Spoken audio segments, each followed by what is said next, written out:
불자님들 반갑습니다.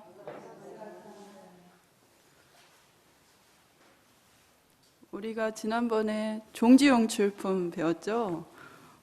근데 제가 빨리 짧은 시간 안에 종지용출품을 마치느라고 좀 설명이 좀 부족했던 부분이 있어요.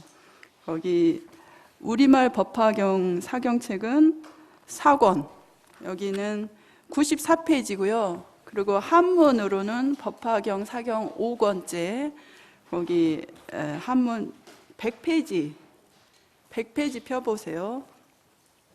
그래서 거기 이제 그 땅속에서부터 갑자기 부처님께서 다른 타방세계에서 오신 여러 보살님들이 부처님께서 열반하신 후에는 저희가 이 사바세계에 남아서 법화경을 널리 설하겠습니다. 그러니까 부처님께서 윤호를 해 주십시오 하고 청을 하니까 부처님께서 어떻게 하셨죠? 거절하셨어요? 아니면은 그러라고 수락하셨어요? 아니 대답하셔야지. 거절하셨죠? 예. 아이고 용기 있게 말해준 우리 학생한테 박수 좀 크게 쳐주세요. 예. 맞아요. 부처님께서 뜻밖의 거절하셨어요. 그래서 아니 누구라도 다 이렇게 해주면 좋다 하고 다 할 텐데도 부처님께서 자신 있게 괜찮다. 우리 사바세계에는 우리 사바세계의 무수한 보살들이 사실은 지금 눈에 안 보여도 그렇지 사실은 엄청 많이 있어서 충분히 법화경을 설할 수 있다. 이제 그렇게 말씀하셨잖아요. 그렇게 하시자마자 그 땅속에서부터 무량무량 그냥 뭉게구름 일어나듯이 무수한 보살님들이, 그것도 그냥 적은 신통을 가진 아주 공부가 얕은 그런 보살 수준이 아니에요.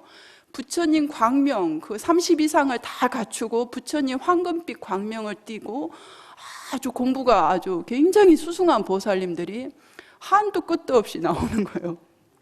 그 보살님들이 다 이 사바세계 아래 허공 가운데에서 공부를 하면서, 이 인간이나 천상계에 있으면 자꾸 이렇게 신경 쓰는 게 있으니까 아예 그 허공 가운데에서 공부에 매진하느라고 그렇게 도를 통했어도 부처님 될 때까지 쉬지 않고 정진을 하시고 계신 거예요. 그러면서도 중생들이 참다운 발심을 해서 공부할 수 있도록 늘 중생들에게 도움이 되려고 이렇게 교화를 하시고 계셨던 분들, 그 보살님들이 이제 출연하신 거죠. 그래서 이제 지난번에 이제 그 종지용출품부터 사실은 이 법화경의 핵심 법문이 시작되는 거예요. 물론 그 이제 앞에 14품까지에도 참다운 제법의 실상의 도리에 대해서 특히 방편품에서 많이 강조를 해서 중생이 괴로움 속에 허덕이는 이유가 무엇인가 그것을 밝혔죠. 우리 불자님들 그 잠시 점검하는 의미로 인생의 고통이 제일 이제 대표되는 것이 생로병사죠. 태어난 중생은 다 한 번씩은 떠나게 돼 있어요. 이제 빨리 떠나느냐 아니면 좀 오래 머물다 떠나느냐 그 차이가 있고, 그 사람이 살아있을 때 바르게 조금이라도 남에게 이익되는 행을 하고 가느냐 아니면은 자기만 위해서 욕심을 내고 남을 해치는 것은 뭐 아무런 죄의식도 안 느끼면서 악행을 하며 살아가느냐, 이제 그런 차별이 있어서 저마다 그런 차별이 있지만 태어난 중생은 다 한 번씩은 떠나가게 돼 있습니다. 그것이 생로병사의 고통인데 윤회하는 중생은 누구나 다 이 생로병사의 고통을 받아요. 그렇지만 생로병사가 결정적인 것은 아니에요. 그러니까 윤회를 못 벗어나는 중생은 누구든지 이 고통을 받을 수밖에 없지만 윤회를 벗어나면 이 생로병사가 본래 있는 게 아니거든요. 그래서 그것이 바로 해탈이죠.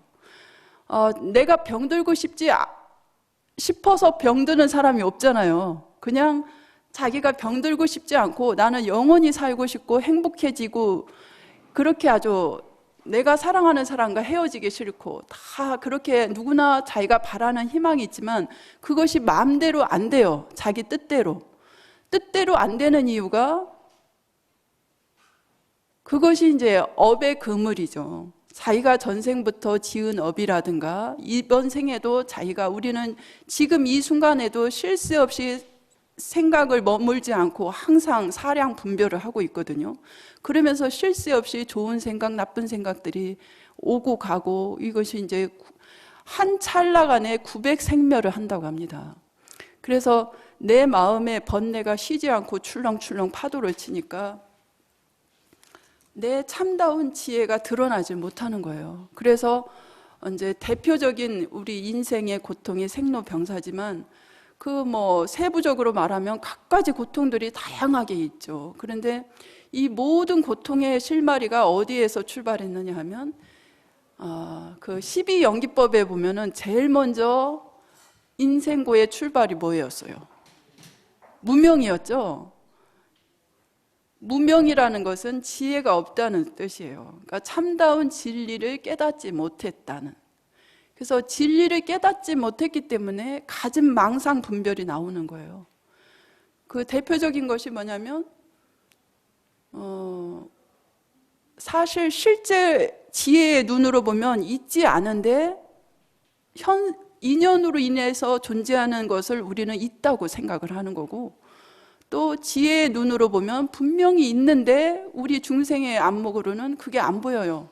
그래서 눈에 보이지 않는 것은 없다고 생각하는 거예요. 이제 뭐 가장 비근한 예로 사람이 태어나면 생겨났다. 그거 죽으면 죽었다 하고 슬퍼하는 거죠. 그리고 이제 여러 가지 인연 작용에 의해서 물질이 형성이 되었다가 소멸되고 파괴되는 시기가 오는데, 그런 것에 따라서 내 마음의 감정의 기복 변화가 심해져요. 그런 것이 이제 참다운 진리를 모르기 때문에 이제 마음이 거기에 따라서 막 파도를 치는 겁니다.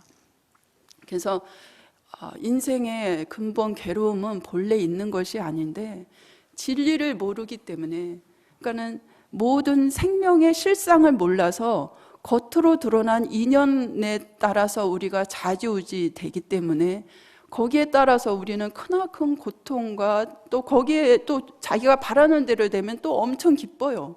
그런데 그것이 진실한 기쁨이 아니죠. 그 인연이 소멸되면 또 사라지니까. 그러니까는 잠시 잠깐의 권세를 지었다거나 재물이 엄청 부동산 투기해서 많이 올랐다거나 증권 저기로 해서 그러면 막 굉장히 이득을 많이 봤다 싶어서 마음이 우쭐해지고 하지만 그것이 영원한 것이 아니거든요. 인연에 따라서 이루어진 것은 이것이 항상된 게 아니에요. 그렇기 때문에 늘 이것이 곧 사라질지 모른다는 불안감과 두려움 속에서 우리는 늘 항상 편안한 상태에 있더라도 항상 두려움, 언제 죽음이 닥칠지 모르고, 또 살아있어도 산 목숨이 아니잖아요, 사실. 그러니까 항상 근심 걱정에 휩싸여 있는데, 우리가 이제 제가 좀 말이 너무 횡설수설하는지 모르겠는데, 그 진리를 모르면은 참다운 행복에 이를 수가 없습니다. 그러니까 아무리 권세가 많고 재물이 엄청 그냥 우리나라에서 제일 큰 산이 뭔지 모르겠네. 하여간 금강산처럼 막 금은보화가 쌓였다 해도 그것이 다 내 거라 해도 그런 재물이라든가 또 부귀영화, 어떤 내가 지금 건강하다 해도 그런 것으로서는 진정한 행복에 이를 수가 없어요. 왜냐하면 언제 사라질지 몰라요. 아무리 금은보화가 금이 변하지 않는다 해도요, 그것도 그 환경 조건이 바뀌어서 인연이 변하면 그것도 사라집니다. 그러니까 엄밀하게 말하면 물질이라는 것은 애시당초 존재하지 않은 건데 잠시 인연에 따라서 존재하는 것을 우리는 실제로 있다고 생각하는 거예요. 또 이 물질뿐만 아니라 권세나 명예, 또 건강과 미모, 젊음, 이런 것도 다 내가 그 인연에 처해져서 젊을 때는 내가 건강하고 항상 자부심이 있어서 나보다 못한 사람은 깔보게 되고 약한 사람 보면 무시하게 되고, 그러면서 항상 업을 짓는 거죠. 나쁜 업을.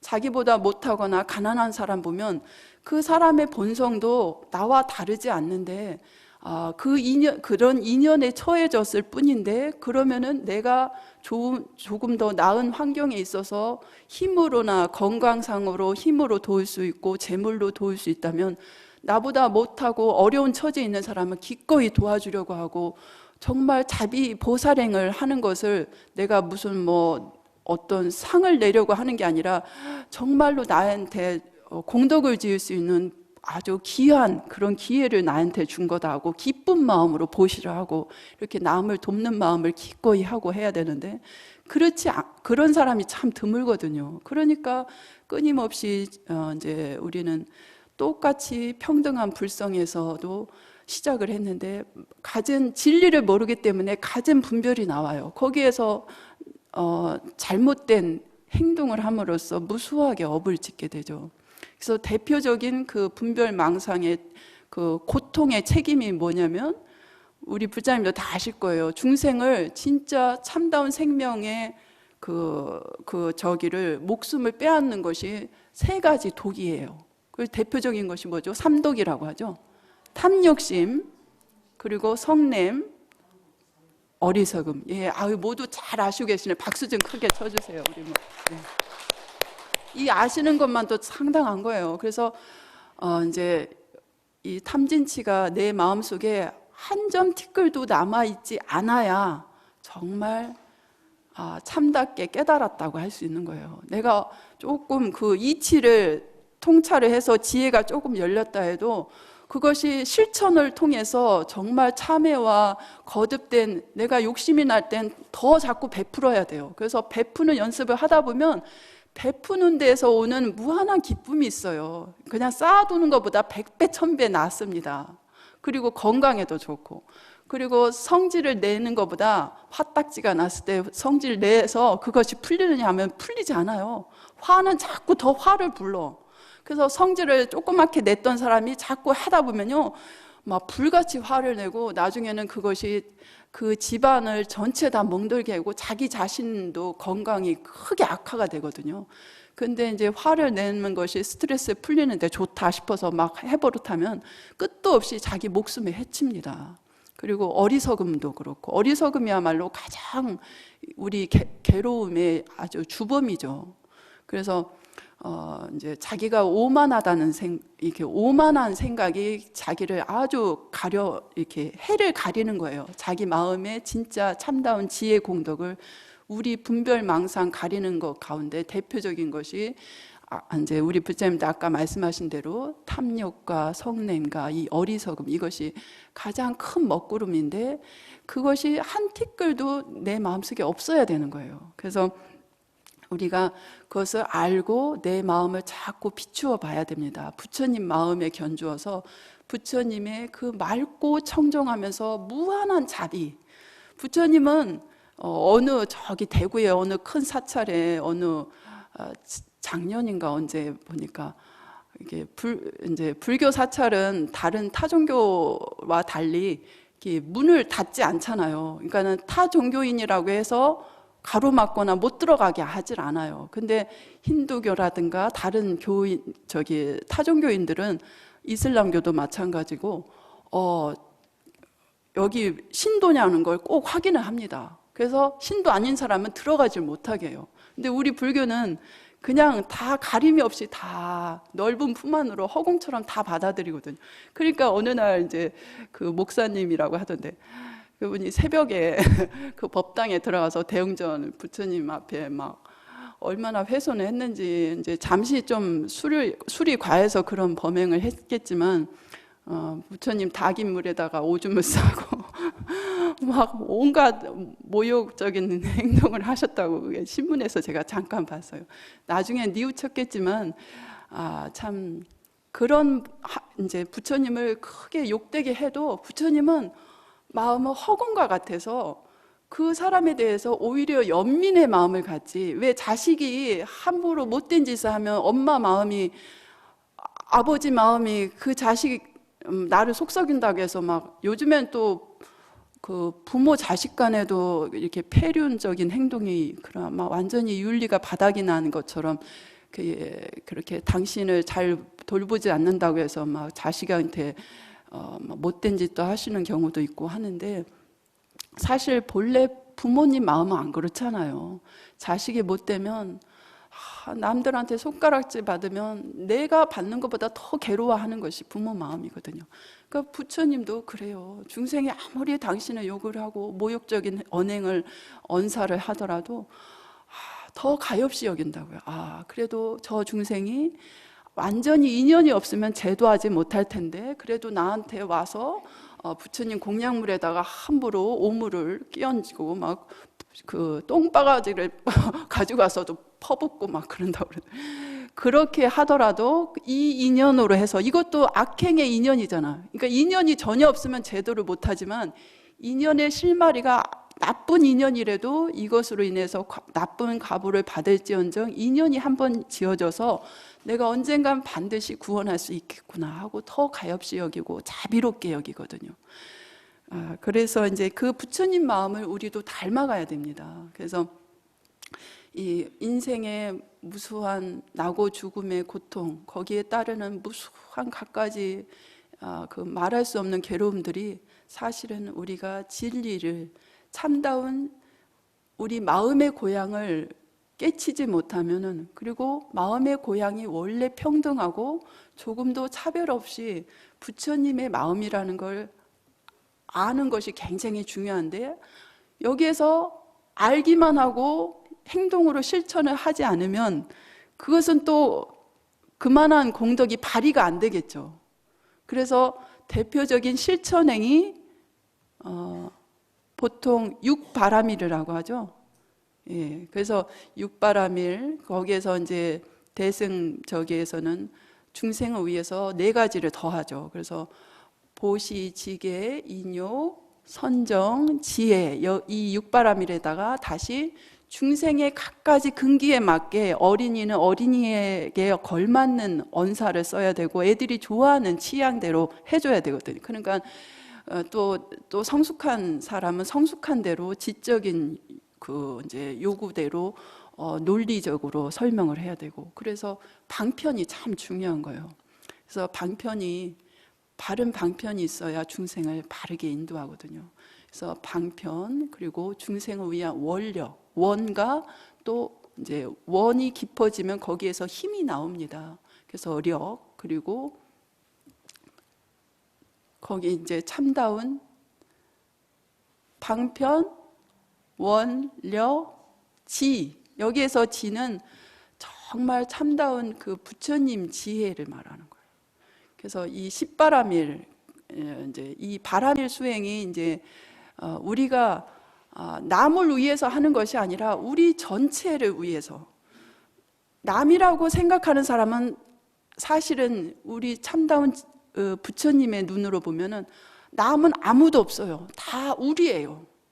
생명이라는 것은 우리 몸이 나눠져서 너와 나가 다른 것 같지만 사실은 본래 생명은 큰 하나의 유기체적인 생명체거든요. 그래서 모든 중생이 하다못해 티끌 하나도 그냥 있는 게 아니에요. 다 나와 관련이 있고 우리와 다 우리 생명을 도와주고, 그 바람이며 햇빛이며 이런 것도 다 우리 생명과 연관이 된 거예요. 그리고 살아있는 우리 사람은 물론이고 짐승도 새도 그렇고 다 우리 하나의 생명이지 이것이 나눠진 게 아니에요. 근데 이제 또 각자의 그 인연에 따라서 다른 모양은 다른 모양대로의 특성과 저기가 다르죠. 성질도 다르고 모양도 다르고.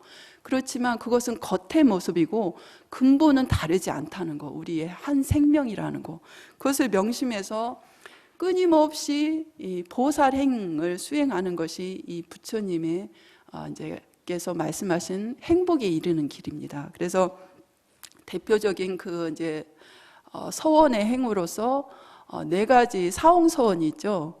그래서 이제 여기에 보면 그 땅속에서 솟아올라온 여러 보살님들 가운데 4명의 지도자가 나온다고 했어요. 근데 거기 펴 보셨어요? 94페이지. 예, 거기에서 첫째는 상행보살이요, 둘째는 무변행보살이며, 셋째는 정행보살이고, 넷째는 알립행보살이었다. 이랬죠. 근데 이제 이 이름에 대해서 설명을 조금 더 지난번에 했으면 좋은데 제가 못해서 이제 지금 하는 겁니다. 그래서 그 첫째 상행보살은 이제 불도 무상 서원성, 불도를 성취하기 위해서는 한없이 정진해야 되지만 그 아무리 높은 그 이루기가 힘든 부처님의 도래도 내가 반드시 이루겠습니다. 그래서 이제 그 이름의 이제 그거에 대한 그 서원의 상징으로 상행보살이고, 무변행보살은 이제 부처님 법문이 한량이 없어서 그 많고 또 아주 중생 근기에 따라서 다양하게 설법하셨기 때문에 아주 무량한 그 설법을 내가 한없이 쉬지 않고 배우겠습니다. 그래서 무변행보살이에요. 법문무량 서원하, 그것을 가리키는 거죠. 그리고 셋째는 정행보살이라고 그랬죠. 정행은 이제 청정할 행자입니다. 아니, 청정할 정자, 깨끗할 정자. 그래서 번뇌무진 서원단, 내가 이제 오랜 세월을 이제 중생으로 거듭거듭 태어나면서 갖은 업을 지었지만 그 모든 업을 내가 결정코 그 모든 번뇌를 다 끊겠습니다. 해서 번뇌무진 서원단을 상징하는 거예요. 그리고 넷째는 알리팽보살이라고 했어요. 그래서 가장 편안하게, 가장 이제 사람이 바르게 살아야 편안한 거거든요. 윤리에 어긋나게 살면요, 그 당시에는 자기가 이득을 취해서 좋을지 몰라도 항상 불안함이 있습니다. 그리고 이제 저 사람이 양심도 없는 사람이라서 양심의 가책도 못 느낀다 이러는 사람도 말할 수 없이 마음속 깊은 곳에서는 두려움이 싹트고 있어요. 그래서 정말 참답게 편안하기 위해서는 아주 이렇게 바르게 살아야 되는데, 여기 알리팽보살은 그렇게 바르게 살도록 모든 중생을 내가 다 서원코 제도하겠다 하는, 그러니까 중생을 다 편안하고 안락하게 바르게 살도록 하겠다는 중생무변 서원도, 그것을 상징하는 겁니다.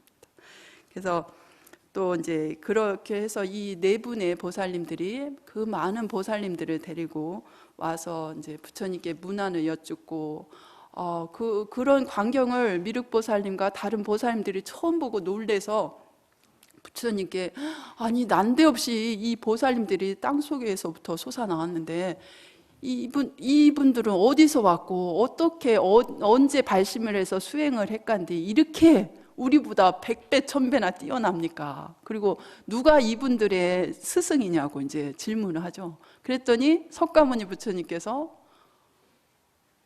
답을 하셨어요.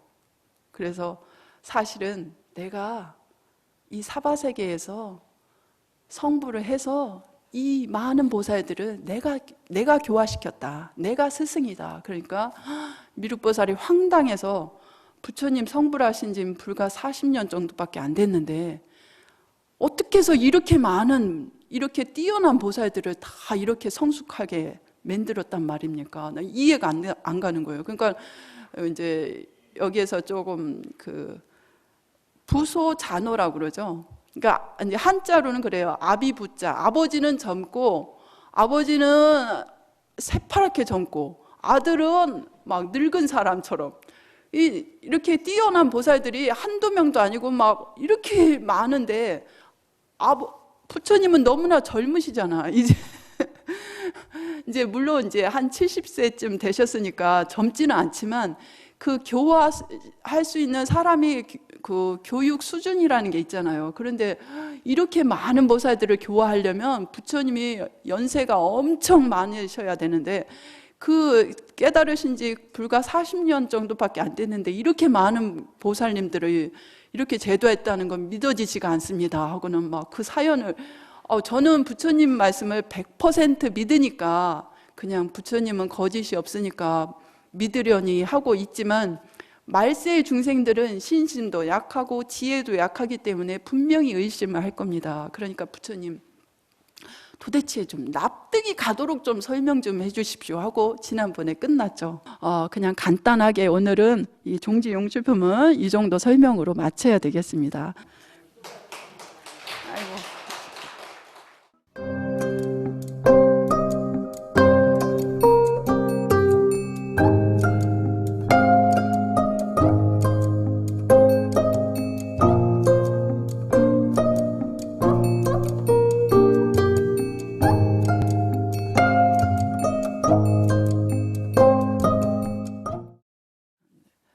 오늘은 이어서 그거에 대한 답변이에요. 그래서 그 종지용출품 그 처음에 볼까요? 그거 끝났고 이제 제16 열애 수량품이 그 종지용출품에 대한 그 미륵보살의 질문에 대한 석가모니 부처님의 답변입니다. 그래서 부처님께서 그 사연을 간절히 알고 싶어하는 그 많은 보살님들께 먼저 그냥 바로 그 속내를 드러내지 않고 열애가 이제부터 진실한 말을 할 테니까 너희들은 잘 들어라. 너희들은 정말로 의심하지 말고 잘 이해해야 한다 하고서는 이제 그 당부를 3번이나 말씀하시죠. 그래서 이렇게 우리가 방편품에서도 부처님의 지혜는 한량이 없어서 너희들은 감히 예측 불허다 하고 말씀하실 때 이제 아라한가를 얻은 우리도 거의 부처님과 생사를 벗어났으니까 생사윤회를 안 해요. 아라한가를 얻으면 수행을 해서. 그런데 부처님과 거의 동급이라고 생각을 해서 우리도 열반을 얻었다. 열반이란 말은 이제 요즘에 돌아가신 스님들한테 열반하셨다고 이런 말을 많이 쓰니까 열반이란 말이 죽음이라고 생각을 해서 사람들이 열반하면은 나쁜 의미로 오해를 많이 하는데, 사실은 열반이라는 말은요, 일체 번뇌가 없어져서 아주 청정한 안락한 지극한 평화를 말하는 거예요. 우리가 번뇌가 있음으로 인해서 고통을 받는 거거든요, 사실은. 그러니까는 하늘에 먹구름이나 막 조그만 막 흰 구름이라도 막 왔다 갔다 하면은 맑은 하늘이 그 투명하게 맑은 하늘이 안 보이죠. 머리에도 가려져 있으면. 그것처럼 우리 마음의 청정한 본성이 진짜 지혜로운 참다운 내 생명의 본성이 드러나야 되는데, 내 마음으로 짓는 번뇌에 의해서 나를 아주 초라하게 되는 거예요. 내 자신을 초라하게 보게 되고, 그 번뇌에 내가 빠지니까 그 번뇌가 내가 생각으로 지은 껍데기라는 것을 알아차려야 되는데, 내가 생각한 것이 사실이라고 우리는 착각을 해요. 그래서 근데 그 생각이라는 것이 허물이 많은 것이, 보통 우리는 사람을 평가할 때도 그대로 그 사람 있는 그대로를 못 봅니다. 이제 선입견이 있어요, 다들. 그러니까는 이제 관상학적으로 어떻게 생긴 사람이 좋다, 뭐 이런 거 배운 사람은 그런 걸로 저 사람을 분별을 하기 시작하죠. 그리고 또 그거 아니더라도 이제 그 사람을 만나기 전에 다른 사람을 통해서 이제 잘못된 정보라도 먼저 그 사람에 대한 나쁜 이렇게 소문을 들었잖아요. 그리고 나서 그 사람을 보면 그것이 사실인지 아닌지 판별을 안 해놓고 우선 그 잣대로 사람을 보게 되는 거예요. 그러니까 다 분별망상으로서 있는 그대로를 투명하게 보지 못하고 자기 그 렌즈, 그러니까 눈에 콩깍지가 씌었다고 그러잖아요. 그런 것처럼 자기 눈에 그 이제 지혜가 바르게 보지 못하고 이렇게 있는 그대로를 보지 못하고 자기식으로 계산해서 보거든요. 그러니까 자기 나름대로의 잣대를 가지고 보기 때문에 이렇게 참답게 보지를 못해요. 그래서 이제 이 보살님들이 부처님께서 참다운 이 부처님의 말씀을 한다 해도 자기 잣대로, 자기 생각으로서 자기 저울대를 가지고 이렇게 측량을 하면 또다시 믿지 못할 거가 뻔하기 때문에. 왜냐하면 이 부처님의 안목하고 중생의 안목하고 또 중생보다는 조금 차원이 높은 성문 스님들도, 성문의 경지에 오른 분들도 이제 성자라고 하죠. 그러니까 수다원가 사다함가 아나함가 아라함가까지 성자라고도 쳐요. 그렇지만 그 성문 스님, 성문의 경지보다 높은 것이 영각승이에요.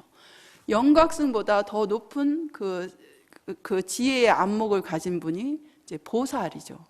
그래서 이제 보살이라는 분은 사실은 이제 그 영각승도 사물의 이치를 깨달으신 분인데 이제 그것을 대중을 위해서 실천행을 안 하신 분이에요. 그래서 사실은 거기에도 부처 불자를 씁니다. 벽지불이라고 하죠. 부처 불자를 쓰는데 이제 중생을 위해서 이렇게 사실 사랑을 마음으로만 품고 있는 거하고 실천행을 하는 거하고는 또 차원이 다르거든요. 그래서 이제 영각승을 보살 아래로 두지만 지혜로는 상당히 수승한 분이에요. 근데 보살님은 그 부처님의 지혜를 구하면서 행동으로도 내가 조금이라도 내가 사는 모든 중생에게, 살아가는 모든 중생에게 이익되게 하고자 원력을 세워서 정진하는 분이죠. 그래서 이 보살의 안목을 가진 분하고 중생의 안목하고 또 달라요. 그런데 또 부처님의 안목은 그 말할 수 없는 그 깊이를 모르는 거예요. 그러니까 정말로 부처님께서 미륵보살의 질문에 대해서 참다운 사실을 말한다 해도 중생이 못 믿을 것 같아. 이 보살만으로도 상당히 경지가 높은데도 부처님의 경지가 못 돼서 못 믿을 것 같으니까 이렇게 3번씩이나 아주 경책을 하신 거예요. 훈계를 하신 거죠. 정말 이제부터 내가 말하려는 것은 잘 들으라. 그것이 이제 지난번 방편품에서 그 사리불이 그 부처님께서 그렇게 열애의 지혜는 한량이 없고 너희 성문 제자들은 감히 예측할 수가 없다 이랬을 때 우리는 다 깨달음을 얻었다고 생각을 했는데 왜 우리는 알 수 없다고 하시나. 그래서 그러면 정말 부처님의 지혜에 대해서 알려달라고 해서 삼지삼청을 하죠.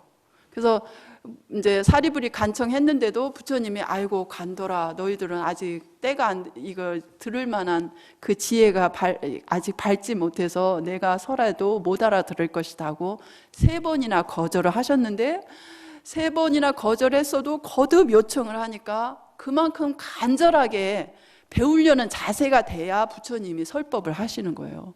그래서 이제 삼지삼청이 나왔었는데 여기 열애 수량품에서도 부처님께서 이번에는 먼저 3번을 경계를 하시는 거예요. 3번 훈계를 하시는 거죠. 그래서 3차례나 정말 열애가 하는 말은 잘 믿고 이해가 안 가더라도 우선 믿고 이해하려고 노력을 해야 된다. 왜냐하면 경지가 안 돼서 우리가 여기 눈앞에 무수한 세균이 있지만 정밀한 현미경으로 보지 못하면은 안 보이잖아요.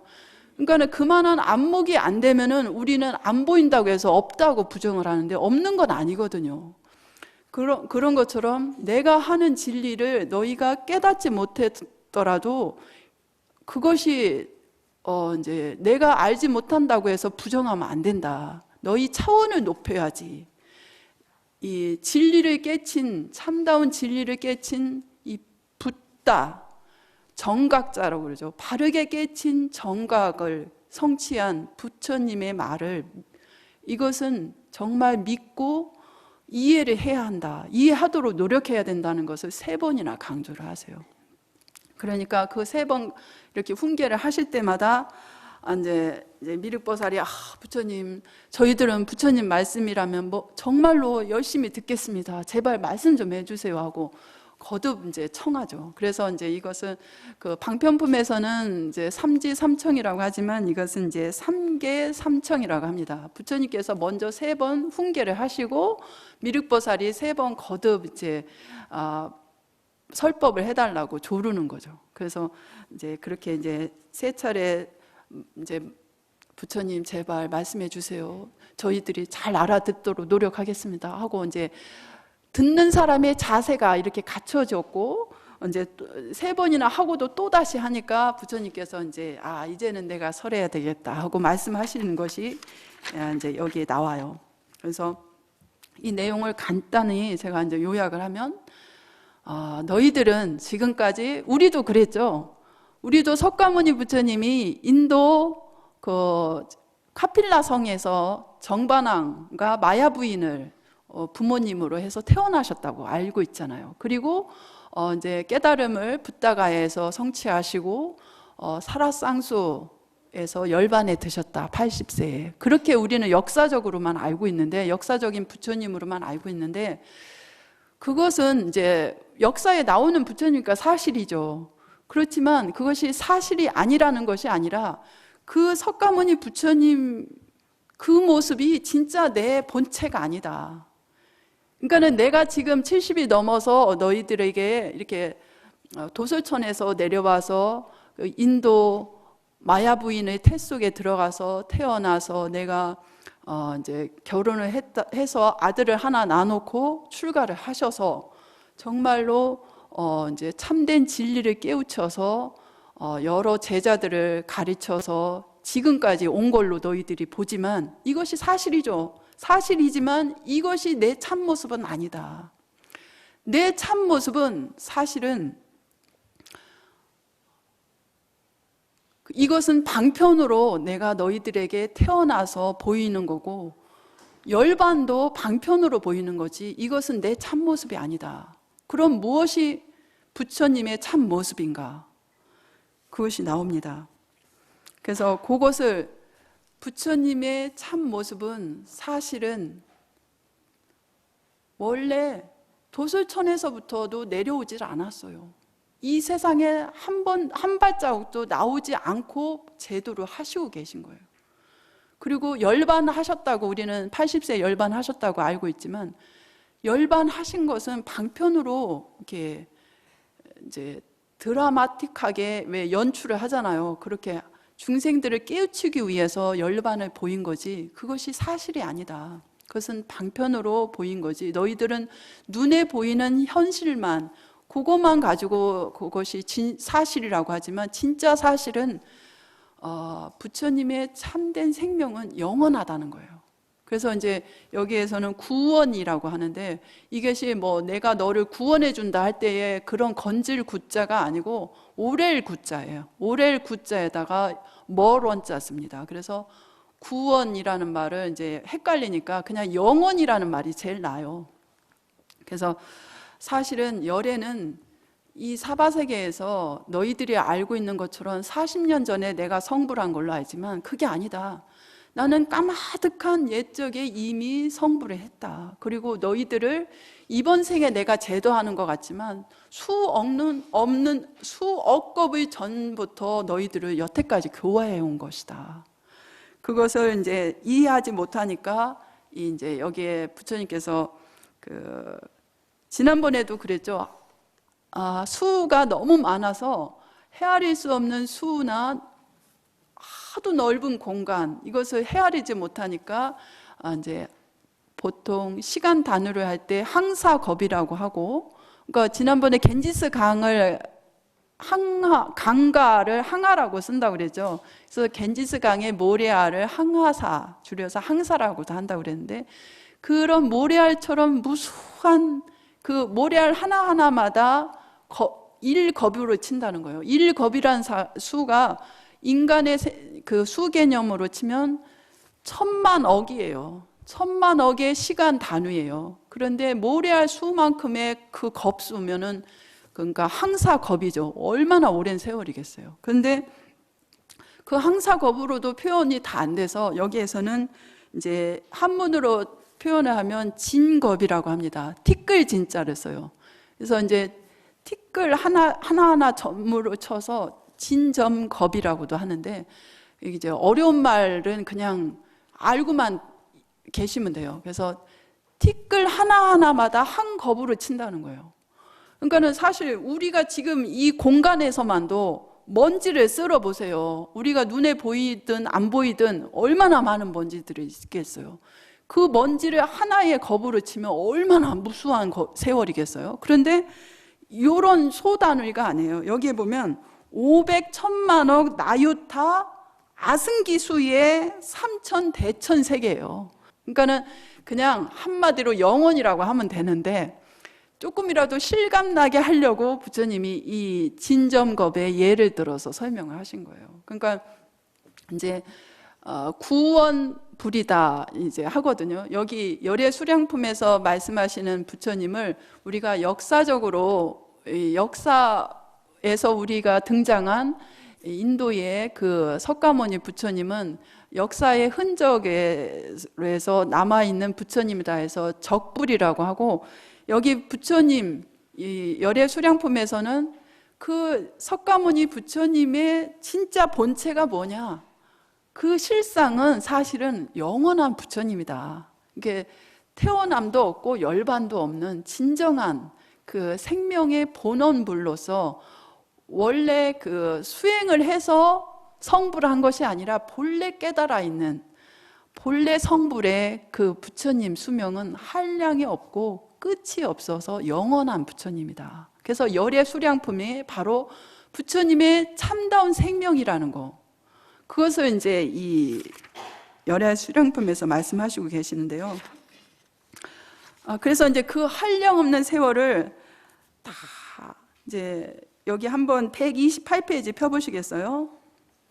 128페이지 보면 이제 한문으로는 164페이지에 있습니다. 한문 사경책은. 그래서 그렇더라 이제 그 티끌 하나를 한 곱으로 치더라도 그렇더라도 내가 성불한 지는 그보다 훨씬 많아서 무려 100천만억 나유타 아승기겁의 세월보다도 더 오래되었느니라. 성불한 이래로 나는 항상 이 사바세계에 있으면서 법을 설하여 교화하였고, 그러니까는 우리가 부처님 인간의 몸으로 오시지 않았다 해도 부처님은 이미 다 우리를 교화하시고 계셨던 거예요.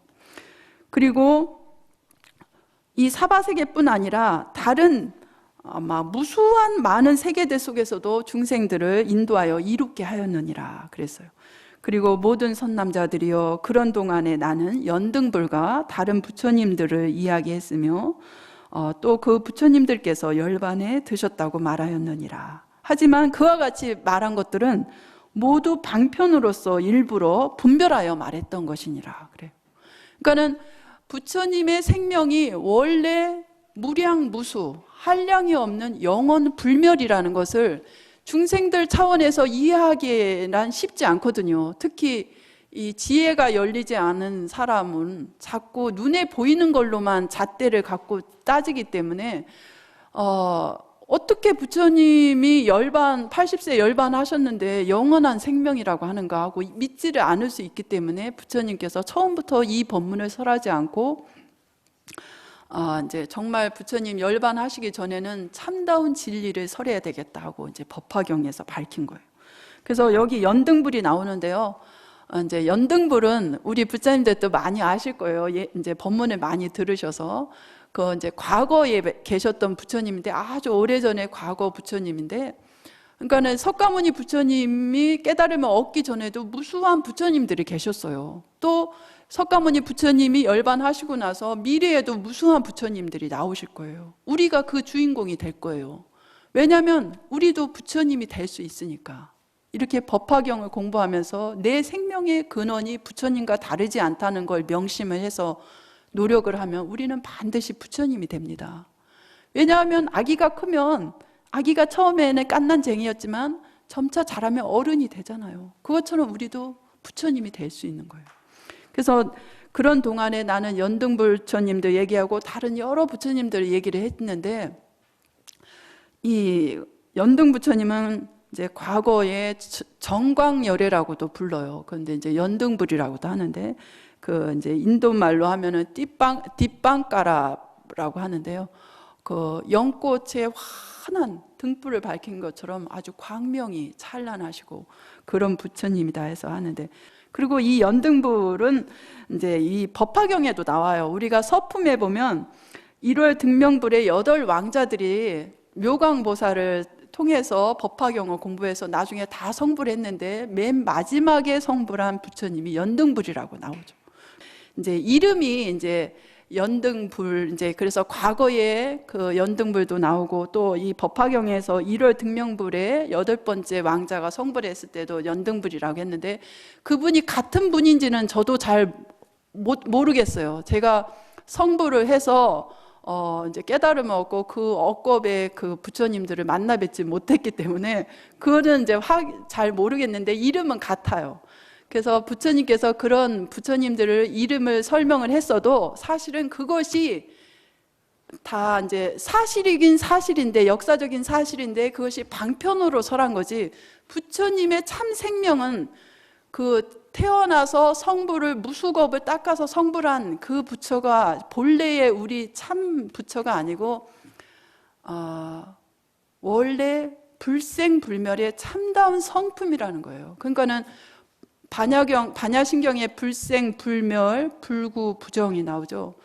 원래 성불한 그 참다운 공성, 그것이 이제 반야경에서는 공성이라고 했고, 이 법화경에서는 그 공성을 적극적으로 표현을 한 것이 실상이에요. 그래서 중도 실상이고 그것을 불성이라고 하는 거예요. 그래서 이제 같은 말인데 어떻게 소극적으로 그냥 공으로서 설명을 한 것과 적극적으로 중생을 위한 그 반야 보살행을 강조를 하면서 실상 법문을 한 것과 그 같은 공을 설해도 수준이 다른 거죠. 그리고 초기 경전에서는 연기로 많이 설을 했어요. 공사상을. 그래서 연기로 상호 의존적으로 모든 관계가 형성이 돼서 우리가 존재하는 것이 그것이지, 어떤 실체가 따로 존재해서 고정적인 실체가 있는 것이 아니다. 그래서 이제 간접적으로 연기로서 공을 설했고, 그것이 조금 더 깊어진 것이 반야 공사상이어서 거기에서 한 걸음 더 깊어진 것이 이 법화경의 제법 실상이죠. 그래서 참다운 열애의 생명은 원래부터 태어남도 없고 멸함도 없다. 이제 그거까지만, 여기까지만 하고 마쳐야 되겠네요. 다음에 이어서 이 열애 수량품이 굉장히 중요한 사상인데 이제 다음에 이어서 하겠습니다. 그러면 이제 우리가 이제 사경을 해야죠.